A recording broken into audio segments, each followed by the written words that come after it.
নির্বাচন গণভোট 12 ফেব্রুয়ারি। স্বাগত জানিয়েছে বিএনপি, জামায়াত, এনসিপি সহ সর্বস্তরের মানুষ। আন্দোলন হলে প্রতিহতের হুঁশিয়ারি সরকারের। দেশকে পেছনে নেওয়ার ষড়যন্ত্র রুখে দেওয়ার প্রত্যয় বিএনপির। তফসিলের মাধ্যমে নতুন বাংলাদেশ তৈরির আশা।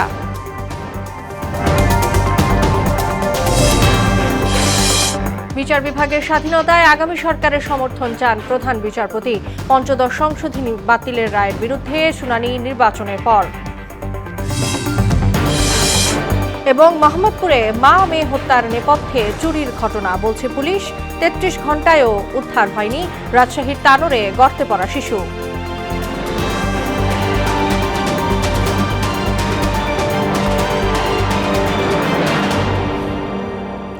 আসসালামু আলাইকুম, সবাইকে মোহনা সংবাদে স্বাগত। শুনছিলেন শিরোনাম, পুরো সংবাদের সঙ্গে আছি তাসনুবা বিনতে তাহের।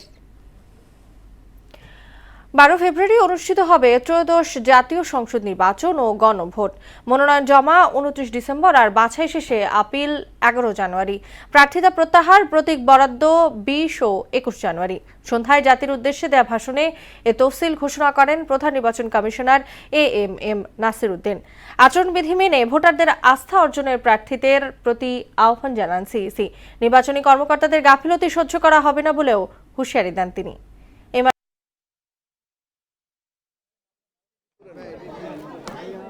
জাতীয় নির্বাচন ও গণভোটের তফসিল ঘোষণার আগে ব্রিফিং করেন ইসির সিনিয়র সচিব আখতার আহমেদ। তিনি জানান, সংসদীয় আসনের সীমানা নির্ধারণে আদালতের আদেশ মানবে কমিশন। মাননীয় আদালতের আদেশ অনুযায়ী একটা সংশোধনী নেওয়া হচ্ছে।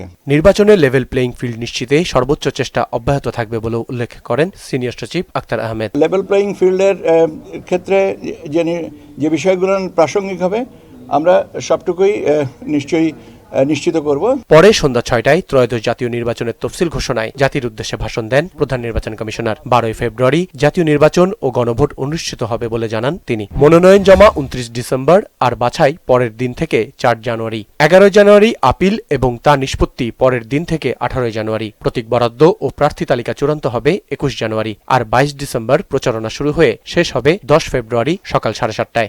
আগামী 2026 সালের ফেব্রুয়ারি মাসের 12 তারিখ রোজ বৃহস্পতিবার 300 আসনে ত্রয়োদশ জাতীয় সংসদ সাধারণ নির্বাচন এবং একই সাথে জুলাই জাতীয় সনদ সংবিধান সংস্কার বাস্তবায়ন আদেশ 2025-এর উপর গণভোট অনুষ্ঠিত হবে। আচরণবিধি মেনে ভোটারদের বিশ্বাস অর্জনের জন্য প্রার্থীদের আহ্বান জানান সিইসি। নির্বাচন কর্মকর্তাদের নিরপেক্ষ থাকার নির্দেশও দেন তিনি। আসুন আমরা আচরণবিধি মেনে একটি শান্তিপূর্ণ ও উৎসবমুখর নির্বাচন নিশ্চিত করি।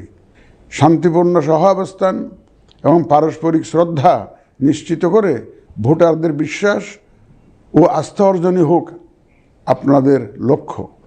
নির্বাচনে দায়িত্ব পালনকারী প্রিয় সহকর্মীবৃন্দ, নির্বাচন কমিশন স্বচ্ছতা, নিরপেক্ষতা এবং দৃঢ়তার সাথে দায়িত্ব পালনে বদ্ধপরিকর। কমিশনের অংশ হিসাবে আপনারা নির্ভয়ে সততা ও নিরপেক্ষতার সাথে দায়িত্ব পালন করবেন। মনে রাখবেন, এ ব্যাপারে কোনো শিথিলতা বা গাফিলতি সহ্য করা হবে না। অপপ্রচার ঠেকাতে কমিশন কঠোর হবে বলেও হুঁশিয়ারি দেন প্রধান নির্বাচন কমিশনার এএমএম নাসির উদ্দিন। নির্বাচনে দায়িত্ব পালনকারী প্রিয় এমআর আসাদ, মোহনা সংবাদ, ঢাকা। সকল রাষ্ট্রীয় নির্বাচন কমিশনের ঘোষিত তফসিলকে স্বাগত জানিয়েছে বিএনপি, জামায়াত, এনসিপি সহ মাঠে থাকা সব দল। একে দেশের রাজনীতির ইতিহাসে নতুন অধ্যায় হিসেবে অভিহিত করেছেন বিএনপির মহাসচিব মির্জা ফখরুল ইসলাম আলমগীর। আর জামায়াতের সহকারী সেক্রেটারি জেনারেল এহসানুল মাহবুব জুবায়ের বলেন, সকল রাজনৈতিক দলের সমান অংশগ্রহণ নিশ্চিতই নির্বাচন কমিশনের প্রধান দায়িত্ব। তবে এনসিপি তফসিলকে স্বাগত জানালেও নির্বাচন আয়োজনে সুষ্ঠু ও নিরপেক্ষতার ঘাটতি দেখছেন দলটির মুখ্য সংগঠক নাসির উদ্দিন পাটোয়ারি। তারিখে যে নির্বাচনের ঘোষণা হয়েছে, একই সঙ্গে জাতীয় সংসদ নির্বাচন এবং গণভোটের নির্বাচন, যেটা আমি মনে করি যে বাংলাদেশের রাজনৈতিক ইতিহাসে নিঃসন্দেহে একটি অত্যন্ত বড় উল্লেখযোগ্য একটা ঘটনা। 12 ফেব্রুয়ারি আপনারা জানেন বাংলাদেশ জাতীয় সংসদের 300 আসন নির্বাচন অনুষ্ঠিত হবে। আমরা জাতির সাথে সাথে আমরাও মোবারকবাদ জানাচ্ছি এবং এই ঘোষণাকে আমরা স্বাগত জানাচ্ছি। নির্বাচন নিয়ে সদিচ্ছা রয়েছে, কিন্তু নিরপেক্ষতা এবং সক্ষমতার অভাব রয়েছে। গডফাদারের যে সংস্কৃতি আমাদের অতীতে নির্বাচনে রয়েছে, সেই সংস্কৃতি কতটুকু বন্ধ করতে পারবে সেই বিষয়ে নির্বাচন কমিশনের উপরে আমাদের যথেষ্ট সন্দেহজনক অবস্থান রয়েছে। ত্রয়োদশ সংসদ নির্বাচন ঘিরে মানুষের মাঝে ব্যাপক আগ্রহ উত্তেজনা। এবার জাতীয় সংসদ নির্বাচনে নির্বিঘ্নে ভোট দিতে চান তারা। একই সাথে তাদের প্রত্যাশা নতুন সরকার যেন দুর্নীতি কমানোর পাশাপাশি শিক্ষা, স্বাস্থ্য সহ সর্বক্ষেত্রে ব্যাপক উন্নয়ন সাধন করে। মফিউর রহমানের প্রতিবেদন, জানাচ্ছেন শামীমুজ্জামান চৌধুরী। 2026 সালে 12 ফেব্রুয়ারি ত্রয়োদশ জাতীয় সংসদ নির্বাচনের তফসিল ঘোষণা করে নির্বাচন কমিশন।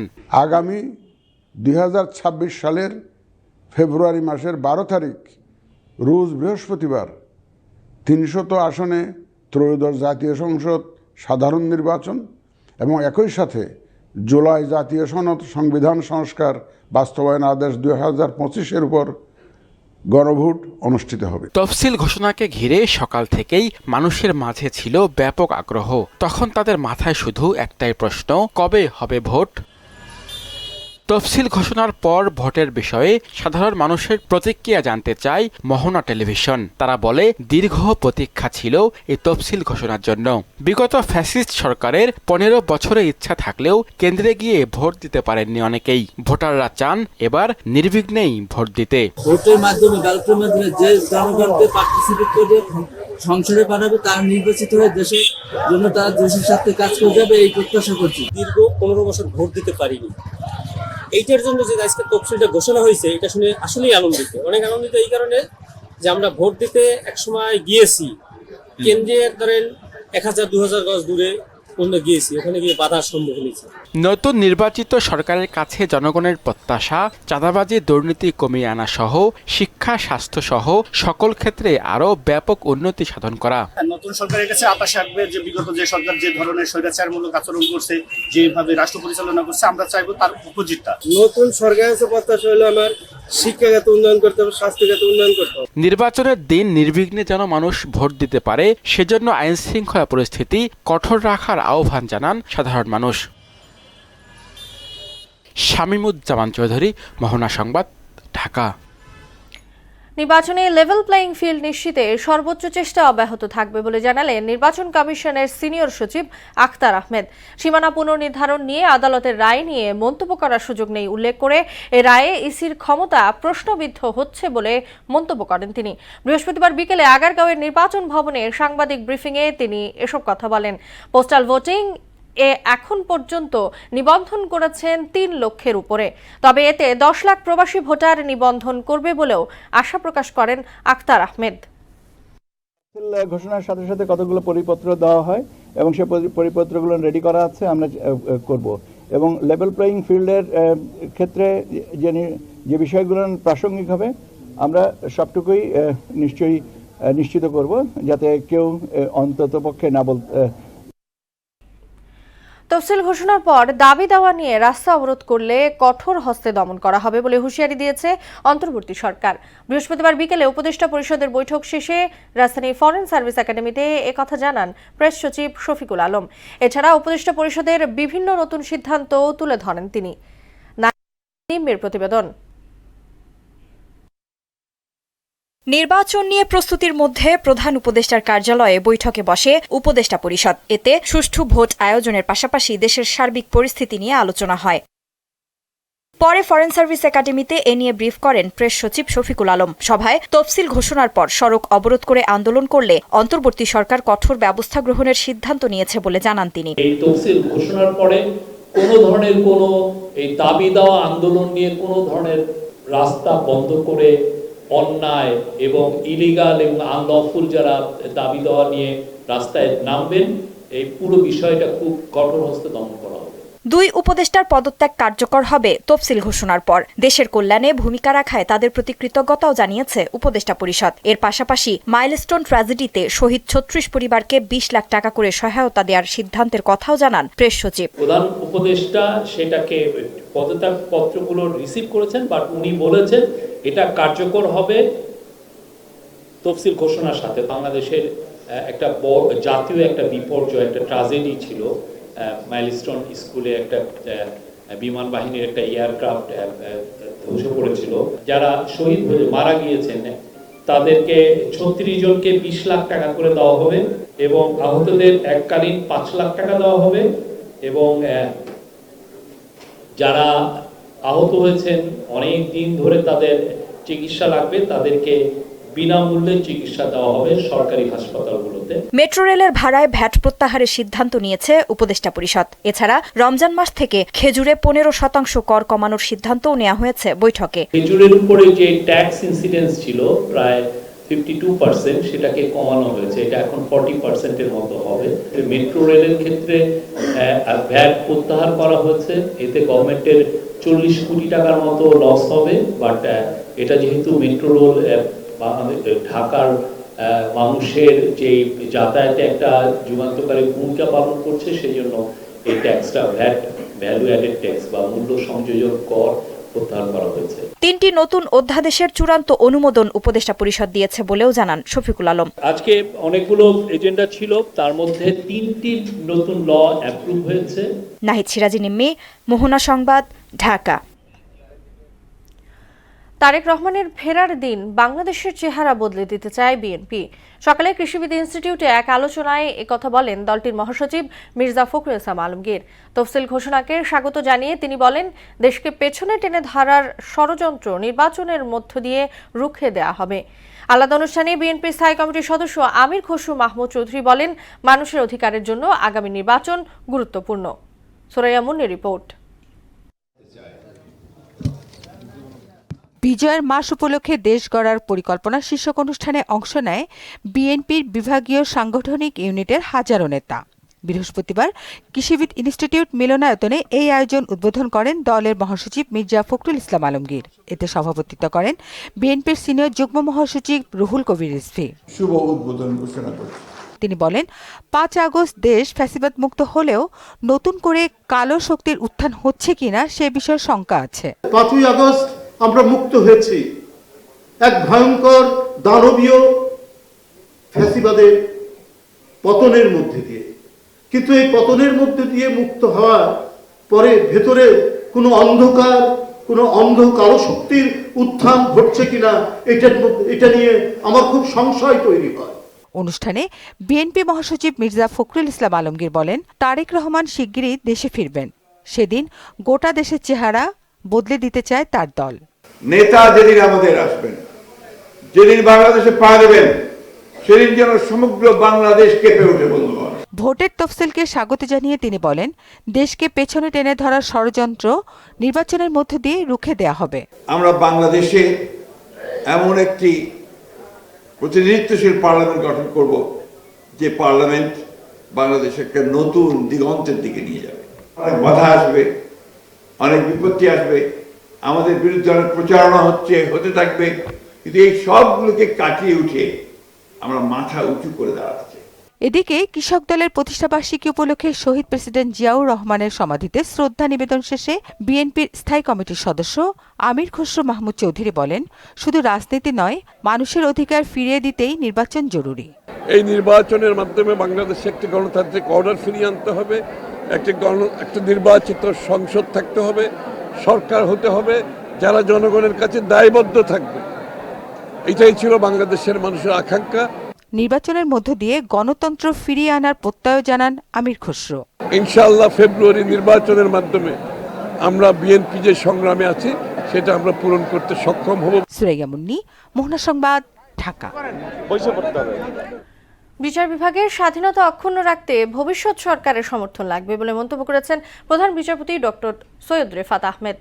বিচার বিভাগের পৃথক সচিবালয় উদ্বোধন শেষে একথা বলেন তিনি।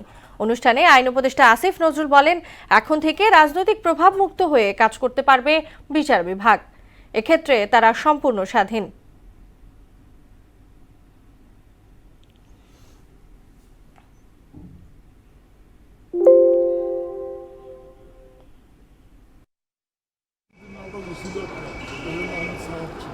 বিচার বিভাগের পূর্ণ স্বাধীনতা নিশ্চিতের লক্ষ্যে সুপ্রিম কোর্টের জন্য পৃথক সচিবালয় প্রতিষ্ঠায় গত 30 নভেম্বর সুপ্রিম কোর্ট সচিবালয় অধ্যাদেশ 2025 জারি করে আইন, বিচার ও সংসদ বিষয়ক মন্ত্রণালয়।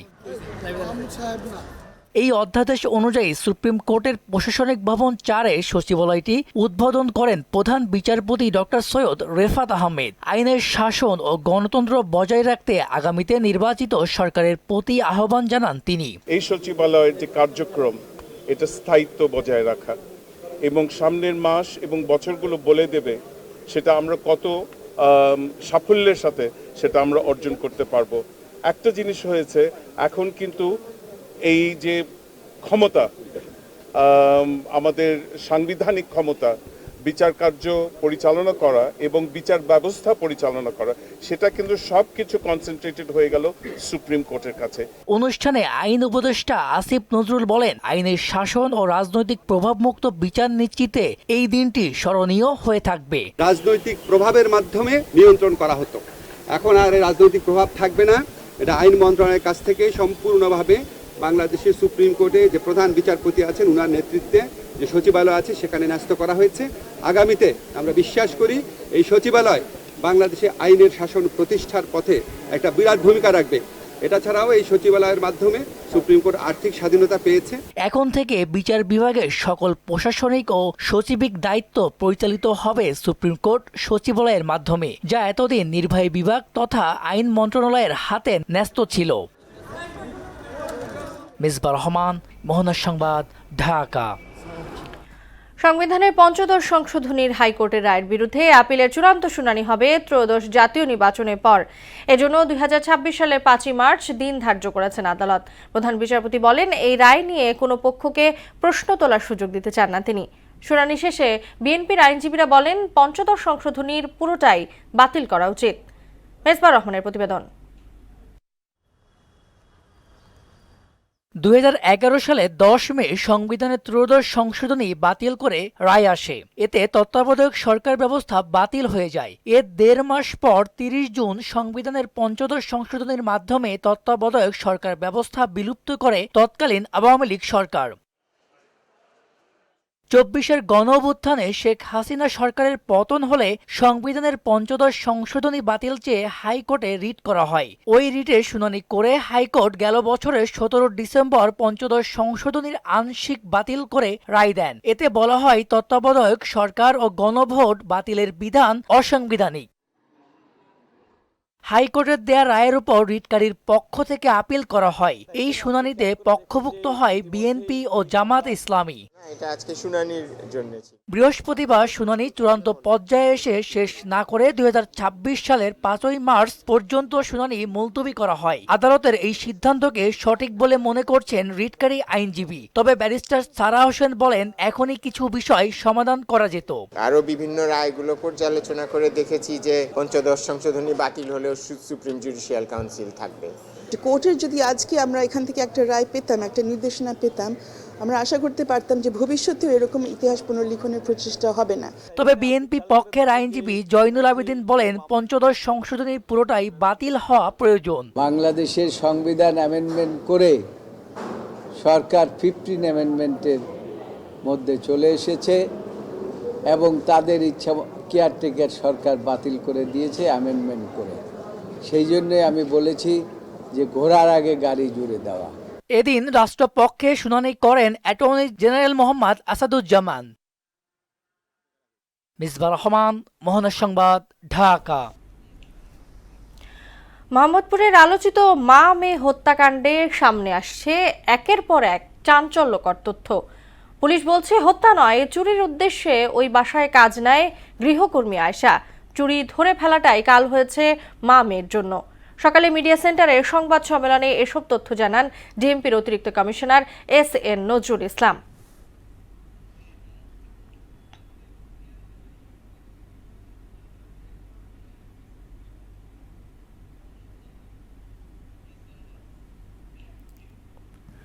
রাজশাহীর তানোরে নলকূপের প্রায় ৫০ ফুট গভীরে পড়ে আটকা পড়া শিশু সাজিদকে উদ্ধারে অভিযান চলেছে এবং ৩৩ ঘন্টা পর তাকে উদ্ধার করা হয়েছে।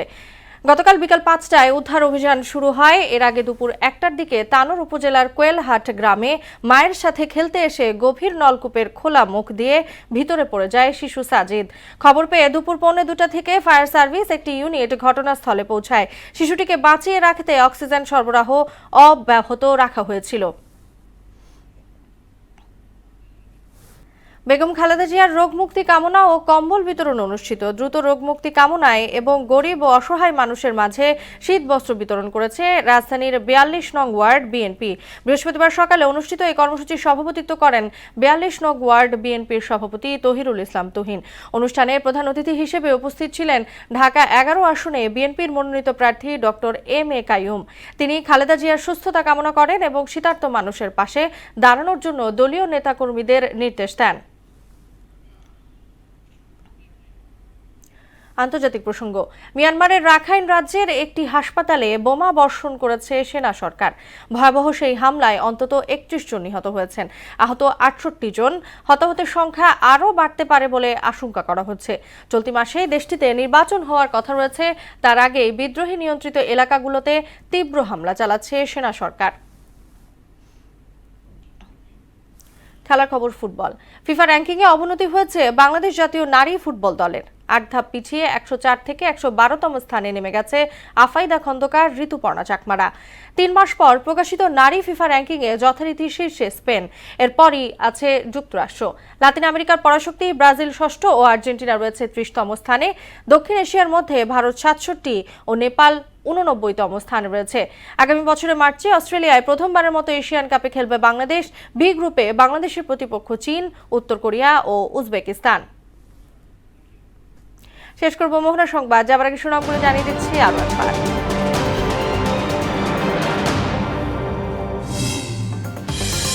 নির্বাচন গণভোট 12 ফেব্রুয়ারি। স্বাগত জানিয়েছে বিএনপি, জামায়াত, এনসিপি সহ সর্বস্তরের মানুষ। আন্দোলন হলে প্রতিহতের হুঁশিয়ারি সরকারের। দেশকে পেছনে নেওয়ার ষড়যন্ত্র রুখে দেওয়ার প্রত্যয় বিএনপির। তফসিলের মাধ্যমে নতুন বাংলাদেশ তৈরির আশা।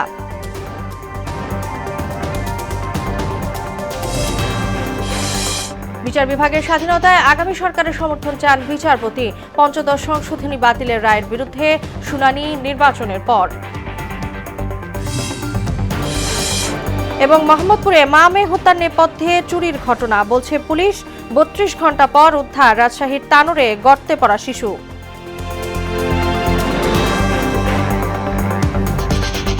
এই ছিল মোহনা সংবাদে। পরবর্তী সংবাদ রাত 12টায়। মোহনার সবশেষ খবর জানতে ভিজিট করুন www.mohana.tv। সংবাদ দেখতে পান ফেসবুক ও ইউটিউবেও। এতক্ষণ সঙ্গে থাকার জন্য ধন্যবাদ সবাইকে।